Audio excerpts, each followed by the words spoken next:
नमस्कार, मैं हूं बिलाल और आप देख रहे हैं मेरे साथ नेशन 24 न्यूज। आज 5 राज्यों में हुए विधानसभा के चुनाव के नतीजे आ रहे हैं और साथ ही आपको बता दें कि यहां पर जो है उत्तर प्रदेश और उत्तराखंड और साथ ही गोवा में बीजेपी सरकार बनाने को लेकर लगातार रुझानों में आगे चल रही है। बात अगर पंजाब की यहां पर की जाती है तो पंजाब में जो आम आदमी पार्टी सरकार बनाने जा रही है। जिस तरीके से अनुमान लगाया जा रहा था उत्तर प्रदेश में कि यहाँ पर बीजेपी सत्ता पर काबिज होगी और उत्तराखंड में ये कहा जा रहा था कि यहाँ पर कांग्रेस और बीजेपी में कड़े की यहाँ पर टक्कर चल रही है। कड़ाके की इस टक्कर के बीच यहाँ पर रुझानों में जो है कुछ सीटों पर कांग्रेस आगे चल रही है, कुछ सीटों पर बीजेपी आगे चल रही है, लेकिन रुझानों में बीजेपी आगे है। इसी पर विस्तार से बातचीत करने के लिए मेरे साथ हमारे स्टेट हेड मनीष कागरान और हमारे संवाददाता धर्मराज सीधा मेरे साथ लाइव जुड़ रहे हैं। मनीष, कैसे देखा जाए, क्या कुछ ताजा अपडेट मिल पा रही है आपको? अगर हम देखें उत्तराखंड की बात करें तो उत्तराखंड के अंदर जो भाजपा है उसका रुझान सामने निकल करके आ रहा है। भाजपा ये देखा गया था, अगर हम बात करें बिलाल, कि उत्तराखंड का हमेशा इतिहास रहा है, 20 साल के करीब हो गए कि एक बार भाजपा और एक बार कांग्रेस, पर जिस तरीके की इस बार की जो स्थिति बनी थी तो उसमें अगर देखा जाए जिस तरीके से ईवीएम मशीन के अंदर वोटिंग खुलती जा रही है और मतगणना होती जा रही है और दिन बढ़ता जा रहा है, उस तरफ जो भाजपा के जो प्रत्याशी हैं उनका रुझान ज्यादा बढ़ता जा रहा है। और एक तरफ देखा जा रहा है कि कहीं ना कहीं अगर देखा जाए जब तक ये क्लियर सीट ना हो जाए तो भाजपा की सरकार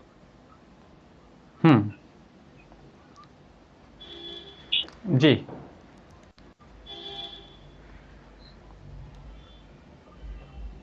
हम्म हम्म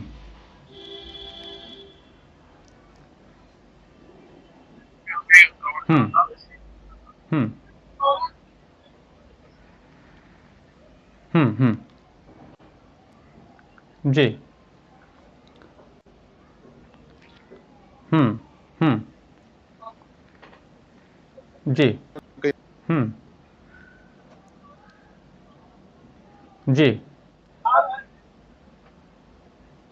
बड़ी इंपॉर्टेंट बात ये भी है क्योंकि कई सारी हॉट सीटें हैं जी और उसके अंदर अगर हम बात करें तो 25 विधानसभा की भी बड़ी हॉट सीटें हैं, क्योंकि यहाँ पर जो भाजपा की जो प्रदेश अध्यक्ष है मदन कौशिक हैं वो यहाँ से चुनाव लड़ रहे हैं। अगर हम देखें तो यहाँ पर जो कांग्रेस के जो प्रत्याशी हैं सतपाल ब्रह्मचारी है वो चुनाव लड़े यहाँ पर और एक दमदार कैंडिडेट माने जा रहे थे, क्योंकि ये प्रयास लगाया जा रहा था कि कहीं ना कहीं सतपाल ब्रह्मचारी सीट निकाल के ले जाएंगे। पर जिस तरीके से बड़ी कांटे की टक्कर यहाँ पर चल रही है कि करीबन करीबन 4 से 5 राउंड यहाँ पर हो गए हैं और करीबन अगर हम बात करें तो करीबन 13,000 के समथिंग जो वोट है मदन कौशिक को मिले हैं, तो कहीं ना कहीं 100-200 वोटों में ही आगे पीछे चलते हुए नजर आ रहे हैं। और तो मनीष, ये ऐसी सीट नहीं है, ये जो अंतर है कम वोट के यहाँ पर जीत और हार का, ये कई सीटों पर हमें यहाँ पर ऐसा देखने को मिलेगा। मनीष, हमारे साथ तो धर्मराज भी हैं और उनसे भी हम लोग अपडेट लेते हैं। धर्मराज, क्या कुछ जो है अपडेट है आपके पास, ताजा अपडेट?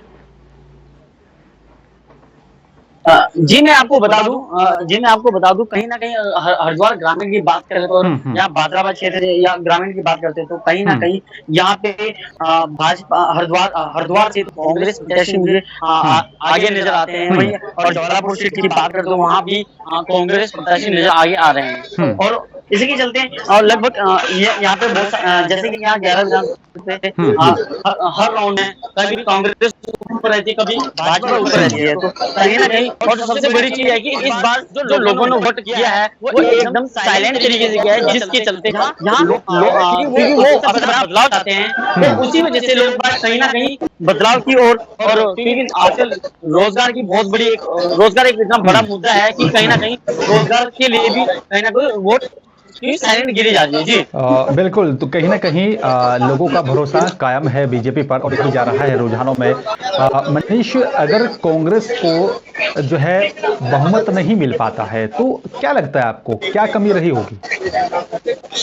देखिए बिलाल, बिल्कुल इस तरीके से मैं आपको बताऊं कि जिस तरीके से जो कांग्रेस की जो खींचातान है वो बड़ी रही है, हमेशा कांग्रेस बड़ी पार्टी रही है। उसके बाद केंद्र में भी सत्ता में नहीं आई। फिर अगर प्रदेश की बात करें तो यहाँ पर भी बड़ी खींचातान रही है, क्योंकि देखिए हरीश रावत है, हरीश रावत शुरू से ये हमने भी बात रख रहे थे, दबाव रख रहे थे कि मुख्यमंत्री का चेहरा उनको घोषित किया जाए, पर पार्टी की ये पॉलिसी थी कि वो मुख्यमंत्री का चेहरा सामने नहीं रखेंगे, तो कहीं ना कहीं खींचातान थी। पर जिस तरीके से अगर हम बात करें जो विधायक थे जो टूट करके पहले भाजपा में चले गए थे, तो वो विधायक वापस कांग्रेस में आने की थे, तो कहीं ना कहीं किन्हीं कारणों से बहुत सारे विधायक नहीं भी आ पाए, कहीं ना कहीं इसका भी नुकसान उठाना पड़ सकता है। पर जिस तरीके से आश्वस्त बिल्कुल कांग्रेस पार्टी ऐसे लग रही थी कि वो इस बार विधानसभा चुनाव में आएगी, पर कहीं ना कहीं ऐसा नहीं है। जबकि हम बात करें अगर पिछली बार भी अगर 60 के करीब भाजपा की यहाँ सीटें थी, पर भाजपा को नुकसान तो हुआ है, पर ऐसा नहीं है कि वो सत्ता से दूर है। तो हो सकता है कि इस बार इतिहास बदल जाए और भाजपा दोबारा सत्ता पे काबिज हो जाए, क्योंकि बहुत ही कम जो वोट है, क्योंकि आपको देखिए बिलाल, कई सारी ऐसी सीटें हैं जहां बहुत कम अंतर है। इस समय रुझान में भी बहुत कम अंतर चल रहा है। जो भी हॉट सीटें हैं, अगर उनकी बात भी करें तो वहां पर भी बड़ा, अगर हम तो वहां पर बड़ा कम अंतर, बहुत कम वोटों के अंतर का रुझान इस समय चल रहा है। अगर हम बात करें जो पुष्कर सिंह धामी है, उसके करीबी कैबिनेट मंत्री है सनंद, वो हरिद्वार ग्रामीण से इस बार लड़े हैं। उनके सामने अनुपमा रावत, जो हरीश रावत की जो बेटी है, वो उनके सामने खड़ी थी, पर कहीं ना कहीं हरीश रावत की जो बेटी है करीबन वो भी आगे चल रही है। तो ये लग रहा है कि कहीं ना कहीं वो रितेश आनंद को टक्कर देती हुई आगे की तरफ बढ़ रही है।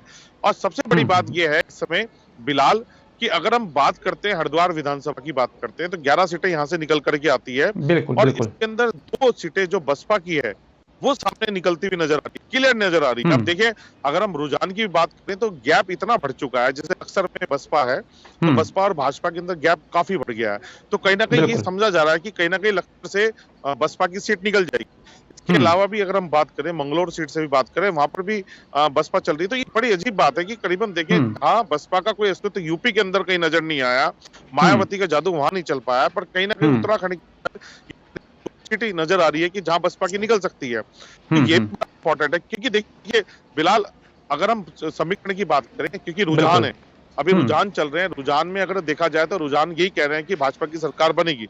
और करीबन अगर हम बात करें, जब तक ये रिजल्ट में, परिणाम में घोषित पूरा तब्दील ना हो जाए, और कहीं ना कहीं अगर आप अगर बात करें भाजपा की करीबन 34 या 35 की करीब सीट अगर निकल करके आई भाजपा की, और पूर्ण बहुमत नहीं मिल पाया उनको, और अगर कांग्रेस की इस तरह की सीट 30-32 की निकल के आई, तो वहां एक जबरदस्त गेम देखा जाएगा। क्योंकि अब देखिए, अगर हम बात करें बिलाल कि यूपी के अंदर मायावती ने भाजपा को सपोर्ट करा है, बिल्कुल ये जो 2 सीटें हैं ये बड़ी महत्वपूर्ण नजर आएगी, और कहीं ना कहीं में इनका बहुत बड़ा अहम रोल रहेगा कि किस तरफ जाएगी। बिल्कुल बिल्कुल, इसके लिए भी मैं आपको बता दूं, ये मनीष बिल्कुल सही कह रहे हैं, पहले ही इस तरह की रणनीति बनानी शुरू कर दी, जहां तक कि हरिद्वार के एक 5 स्टार होटल के अंदर भी कांग्रेस के जो बड़े बड़े दिग्गज है वहां पर इकट्ठा होना शुरू हो गए। और जिस तरीके से आप देखेंगे, सर्वे निकल कर के आए, चैनलों पे सर्वे चले, तो सी वोटरों के निकल कर के आए, तो उसमें कुछ बता रहे थे कि भाजपा बनेगी, कुछ कह रहे थे कि कांग्रेस सरकार बनेगी। तो कांग्रेस में हलबल मच गई, और कहीं ना कहीं इस तरह पे मतगणना होने लगी, या इस तरीके से उनका मनन होने लगा, मंथन करने लगे कि अगर इस तरह की सीट रहेगी तो किस तरह की सरकार बनेगी, अगर इस तरह की सीट रहेगी तो किस तरह की सरकार बनेगी। मनीष, ये देखना बड़ा दिलचस्प होगा। अगर कांग्रेस की सरकार नहीं बनती उत्तराखंड के लिए, तो हरीश रावत के लिए एक बहुत बड़ा धक्का होगा, क्योंकि पूरे कैंपेन को वो अपने साथ चल रहे थे, उनके नाम से पूरा कैंपेन चल रहा था। तो एक बहुत बड़ी, अगर देखा जाए तो बहुत बड़ा धक्का हरीश रावत को भी होगा बिलाल। बिल्कुल, ये बड़ा दिलचस्प होगा देखना, और कहीं ना कहीं ये भी बड़ा अपने आप में एक सवाल होगा। अगर यहाँ पर कांग्रेस को झटका लगता है तो उसके क्या कुछ यहाँ पर मुख्य कारण रहेंगे। धर्मराज, अगर बात यहाँ पर की जाए तो किस तरीके से समर्थन यहाँ पर बीजेपी को मिला, या फिर निर्दलीय उम्मीदवार जो थे उनके चलते यहाँ पर कांग्रेस को नुकसान हुआ, क्या कुछ इस तरह की कोई अपडेट आपके पास?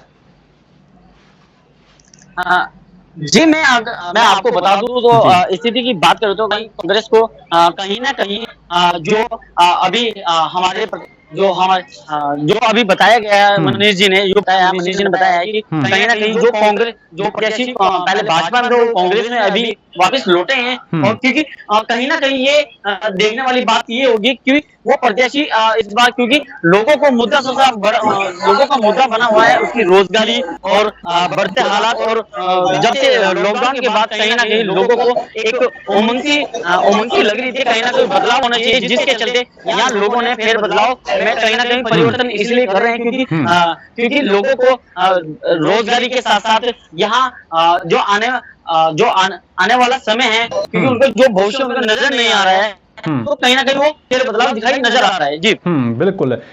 मनीष, एक सबसे बड़ा अहम सवाल यह है, जिस तरीके से कांग्रेस ने, विपक्ष ने पूरे, चाहे वो आम आदमी पार्टी रही हो या फिर बसपा कुछ सीटों पर रही हो, फिर कांग्रेस जो कि सबसे बड़ी पार्टी है उत्तराखंड में, कई ऐसे मुद्दे उठाए सरकार के सामने, क्या उन मुद्दों को सही तरीके से उठाने में कामयाब नहीं रही कांग्रेस, और ये एक सबसे बड़ा कारण है कि जनता का भरोसा नहीं जीत पाई? हम्म हम्म हम्म हम्म हम्म हम्म हम्म हम्म से महसूस हो रहा था कि हम्म कहीं ना कहीं भाजपा की सीटें कम आएगी और कहीं ना कहीं बड़ी कांटे की टक्कर इस बार नहीं है। कि अगर हम बात करें, क्योंकि मोदी जो फैक्टर है, अगर हम हम्म जब हम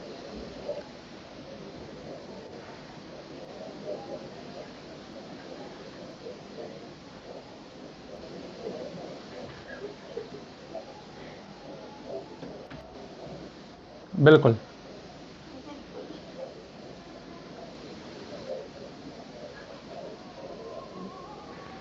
जी।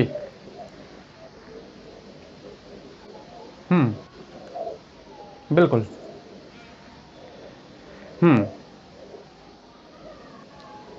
कवरेज कर रहे थे, हम्म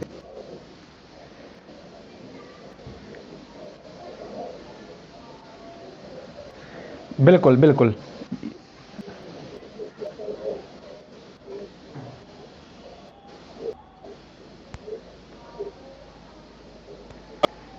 यूपी की भी अगर हम बात कर लें तो वहां पर भी कांग्रेस कोई कोई अच्छा काम नहीं कर पाई, कोई अच्छी सीटें हम्म जीतने की वहां भी संभावना नहीं। उसी तरीके से कांग्रेस की जो उम्मीद थी वो उत्तराखंड थी। बिल्कुल बिल्कुल। उत्तराखंड में एक उत्तराखंड उम्मीद थी, एक पंजाब उम्मीद थी, जो दोनों तरफ से कहीं ना कहीं डाउन जा रही है। जो रुझान आ रहे हैं उसमें कांग्रेस डाउन जा रही है। आपके बिल्कुल। अगर हम बात करें अभी भी रुझानों में करीबन हम्म 40 से 45 सीटें भाजपा की निकलती हुई आ रही है। मतलब बिलाल आप देखिए पूर्ण बहुमत नजर आ रहा है। अब बिल्कुल। ये लेकिन बहुत बहुत मनीष ऐसा एक सवाल ये है ऐसा भी मनीष होता यहाँ है पर कि जो कि रुझान होते हैं जी अधिकतर बिलाल जी सवाल ये है बिलाल मनीष कि जी आखिरकार जनता का भरोसा कैसे जीत पाई यहाँ पर बीजेपी। ऐसी वो कौन सी मुद्दे रहे, ऐसी वो कौन सी योजनाएं थी जिनके माध्यम से जनता का समर्थन हासिल करने में बीजेपी कामयाब रही है। देखिए बिलाल, ये बताना चाहूंगा उत्तराखंड की अगर हम बात करें तो उत्तराखंड के अंदर हम्म जिस तरीके से मुख्यमंत्री बदले हैं, जी। जिस तरीके से मुख्यमंत्री 3-3 बदल गए, बहुत कम हम्म समय में इतने मुख्यमंत्री बदले। उसके बाद हम्म अगर हम्म जी। हम्म हम्म हम्म हम्म हम्म हम्म हम्म हम हम्म हम्म महीनों के अंदर वो हम्म काम कहीं ना कहीं पूर्ण करने की कोशिश करी है। कहीं ना हम्म कहीं जो मंत्री थे या विधायक थे उनके काम होने शुरू हो गए थे। हम्म तो उस हिसाब से अगर देखा जाए तो ये 6 बड़े बड़े महत्वपूर्ण जो धामी हम्म सरकार ने जिस तरीके से जी। योजनाएं खोल दी गई थी, जिस तरीके हम्म से जो कार्य जनता के लिए करे गए थे, तो कहीं ना कहीं हम्म इसका फैक्टर रहा है। पर अगर हम बात करें बिलाल, जिस तरीके से जिस तरीके से बिलाल, जैसे कांग्रेस के अपने वोटर होते हैं, आपने देखा हम्म होगा जैसे कांग्रेस की सरकार थी, तो कांग्रेस की सरकार जब पहले थी या कांग्रेस पार्टी रही है तो उनके अपने एक वोटर रहे हैं। तो वो हम्म वोट हमेशा साइलेंट रहते थे। तो आप हम्म देखेंगे ये जो 10 साल की जो मोदी सरकार जो ये रही है, इसमें कहीं ना कहीं बिल्कुल। भाजपा के साइलेंट वोटर बन गए हैं। और वो हम्म साइलेंट जो वोट है वो अपना काम करते हैं, वो सर्वे को भी हम्म फेल कर देते हैं। तो इस तरीके से अगर बिल्कुल। देखा जाए तो ये साइलेंट वोट है, ये साइलेंट वोट भाजपा की झोली में डलते नजर आए बिलाल। बिल्कुल और यही एक मुख्य कारण है कि यहाँ पर बीजेपी को ज्यादा फायदा हुआ है। धर्मराज, आपको क्या लगता है और क्या कुछ निकलकर जो है सामने आया जनता के बीच से, क्योंकि आज जिस तरह के समीकरण तुरंत एकदम जो है पलट रहे हैं कि जो पुष्कर सिंह धामी जो मुख्यमंत्री हैं उत्तराखंड के, उनकी कमान संभालने के बाद उन्होंने उत्तराखंड की जनता का दिल जीता, उसमें कामयाब रहे, सरकार की योजनाओं को जन जन तक पहुंचाया गया और ये मुख्य कारण रहा है कि यहाँ पर जनता ने एक बार फिर से बीजेपी पर भरोसा किया। धर्मराज। जी मैं आपको बता दूं, जैसे कि अभी अभी आपको मनीष जी ने बताया है, मनीष जी ने बताया है कि कहीं ना कहीं एक सबसे बड़ा घोटाला महाकुंभ का रहा है। उसके बाद बताया लगातार तीन मुख्यमंत्री बदलने का होता है। और ऐसे ही कहना यह है कि ऐसे ही लोगों ने साइलेंट वोट दिया है, वो इसी के चल दिया है क्योंकि उन्हें भी बहुत बड़ा बदलाव चाहिए। और क्योंकि जनता एक जान है, वो अपने पसंद से किसे भी चुन सकते हैं।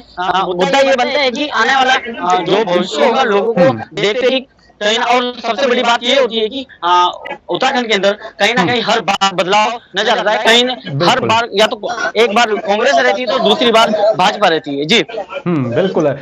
लेकिन इस बार का जो है इतिहास बदलने जा रहा है उत्तराखंड में। मनीष और धर्मराज, शुक्रिया आपका तमाम अपडेट हम तक पहुंचाने के लिए। ताजा अपडेट के साथ फिर हम आपसे जुड़ेंगे, लेकिन बड़ा अहम सवाल यह है कि आखिरकार जिस तरीके से उत्तराखंड सहित 5 राज्यों में यहाँ पर जो विधानसभा का चुनाव हुआ था उसके नतीजे आ रहे हैं, और सवाल यह भी आया कि आखिरकार जिस तरीके से अब देखना होगा कि उत्तराखंड में बीजेपी और साथ ही उत्तर प्रदेश में बीजेपी और गोवा में बीजेपी और साथ ही जो है पंजाब में यहाँ पर आम आदमी पार्टी अपनी सरकार बना रही है और जनता का भरोसा जीतने में कामयाब रही। लेकिन बीजेपी की ऐसी वो कौन सी योजनाएं थी कि यहां पर जनता का एक बार फिर से ही भरोसा जीता और सत्ता पर वापसी कर रहे हैं। फिलहाल मेरे साथ सिर्फ इतना ही।